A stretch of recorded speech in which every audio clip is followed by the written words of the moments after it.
Lena, an antique enthusiast, browsed the crowded aisles. She loved the musty smell, the forgotten treasures. She stopped, drawn to a mirror tucked in a corner. Its silver frame was ornate, beautiful, but the reflection? It seemed off, cold. "Beautiful, isn't she?" A raspy voice startled her. The shopkeeper, a stooped old man, watched her. 19th century, from Europe. Lena hesitated. "It's unsettling." The shopkeeper chuckled, a dry, crackling sound. "Some things," he rasped, "are best left undisturbed." His words pricked her curiosity. She bought the mirror. At home, she placed the mirror in her bedroom. It immediately felt different, colder. The room felt smaller, as if the mirror were absorbing the light. She caught her reflection. Her eyes seemed darker, her expression haunted. She shook it off, attributing it to the dim lighting. That night, she woke to whispers. Soft, indistinct murmurs coming from the mirror. She sat up, heart pounding.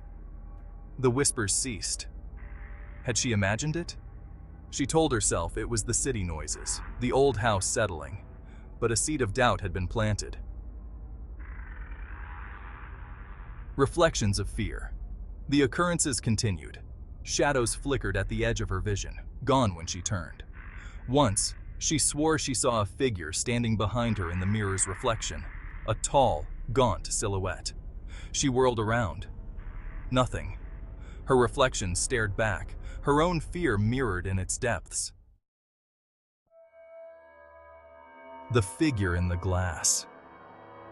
One night she woke to find her room ice cold. The mirror glowed with an unnatural light. And there he was, the figure from the reflection. He was no longer a shadow, but a man, pale as death, with eyes like black pits. He reached out from the mirror, his touch like ice. Lena screamed. Trapped. He pulled her towards the mirror. She thrashed, but his grip was vice-like. Her blood ran cold as she realized the truth. This was no reflection. This was real. He dragged her closer, his skeletal face inches from hers. Then, everything went black. The antique shop stood on the corner, untouched by time. A young woman entered, her eyes drawn to the same ornate mirror. "Beautiful," she breathed, captivated by its eerie charm.